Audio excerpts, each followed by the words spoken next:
नमस्कार, मैं हूं अंशु कुमार और आप मुझे देख रहे हैं प्राइम लाइव पर। आज के इस वीडियो में मैं आपको दो खबर के बारे में बताऊंगा। पहली खबर नवजोत सिंह सिद्धू के बारे में है, जिसने 34 साल पहले एक व्यक्ति की हत्या की थी, और दूसरी खबर चीन की तरफ से है, जिसने फिर से पेंगोंग झील के तरफ पुल बना रखा है।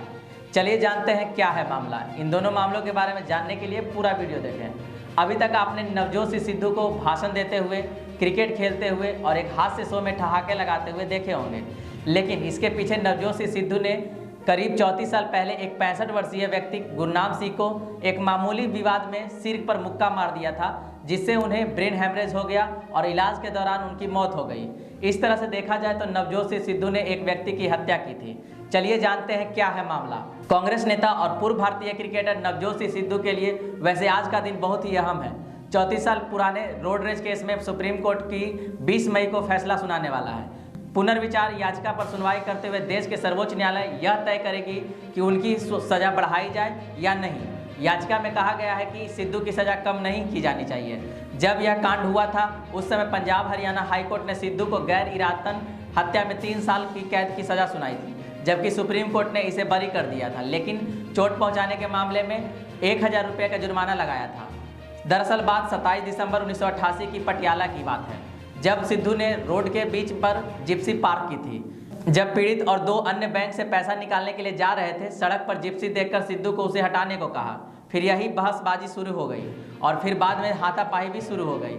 इस दरमियान सिद्धू ने मुक्के से उस पर हाथ चला दी और कुछ देर बाद मारपीट शुरू हो गई, जिसके बाद सिद्धू तो वहां से भाग गया, लेकिन पीड़ित को अस्पताल ले जाने पर मृत घोषित कर दिया गया। इस पीड़ित का नाम गुरनाम सिंह था, जिसके सिर पर मुक्का मार दिया गया था और इससे उन्हें ब्रेन हैमरेज हो गया और इलाज के दौरान उसकी मौत हो गई। इस मामले में गठित डॉक्टरों ने बोर्ड में मौत का कारण सिर में चोट और कार्डियक कंडीशन बताया था।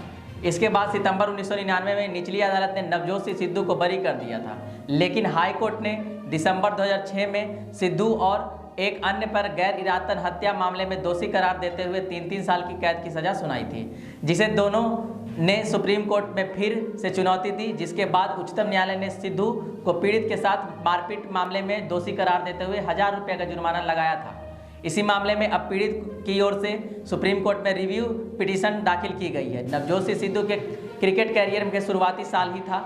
हादसे के वक्त सिद्धू की उम्र महज 25 साल थी। 1983 में टेस्ट डेब्यू कर चुके इस बल्लेबाज को पहला वनडे खेलने में 4 साल और लग गए। 1987 में ऑस्ट्रेलिया के खिलाफ चेन्नई में डेब्यू किया और फिर अगले ही साल यह कांड हो गया। इसी मामले के चलते चुनाव लड़ने पर भी आपत्ति दर्ज की गई।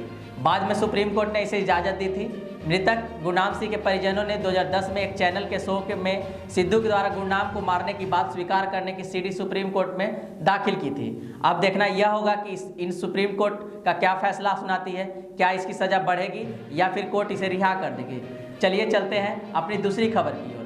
अंग्रेजी अखबार हिंदुस्तान टाइम्स में छपी एक रिपोर्ट के मुताबिक चीन ने पेंगोंग झील के पार एक दूसरे पुल का निर्माण शुरू कर दिया है। सुविधा और इसके साथ ही ऐसा आशा लगाया जा रहा है कि भारी बख्तरबंद वाहनों को आवाजाही के लिए इस्तेमाल किया जाएगा। खबर के मुताबिक इससे पहले भी चीन ने इस इलाके में एक पुल बना चुका है, जिसे भारत अपना हिस्सा बताता है। दूसरे पुल का निर्माण पहले पुल के ठीक सामने ही किया जा रहा है। पहला पुल इसी साल अप्रैल में बनकर तैयार हुआ था। इस जगह के हायर रेजोल्यूशन सेटेलाइट तस्वीर का विश्लेषण करने वाले विशेषज्ञों के अनुसार पहले पुल का इस्तेमाल क्रेन जैसे उपकरणों की आवाजाही के लिए किया जा रहा है और ये क्रेन दूसरे पुल को तैयार करने में सहायक है। जब इस साल जनवरी में पेंगोंग झील के उत्तरी और दक्षिणी किनारों को जोड़ने वाले पहले पुल के निर्माण के बारे में रिपोर्ट सामने आई तो विदेश मंत्रालय ने कहा कि यह संरचना 60 सालों से चीन के अवैध कब्जे वाले क्षेत्रों में स्थित है। एक मंत्रालय के प्रवक्ता ने कहा था कि भारत में इस तरह की अवैध कब्जे को कभी स्वीकार नहीं किया गया है। दोनों कुल 134 किलोमीटर लंबी रणनीतिक झील के सबसे संकरे हिस्से में स्थित है। पहला पुल पेंगोंग झील के उत्तरी तट पर पीपुल्स लिबरेशन आर्मी के दक्षिण में स्थित है। दोनों पुल उत्तरी तट पर चीनी सैनिकों की स्थिति और पूर्वी छोर पर रुतोग में PLA बेस की दूरी लगभग 150 किलोमीटर तक कम कर देगी। आज की वीडियो में बस इतना ही। जानकारी अगर पसंद आई हो तो लाइक शेयर सब्सक्राइब करना ना भूलें। वीडियो में अब तक बने रहने के लिए धन्यवाद।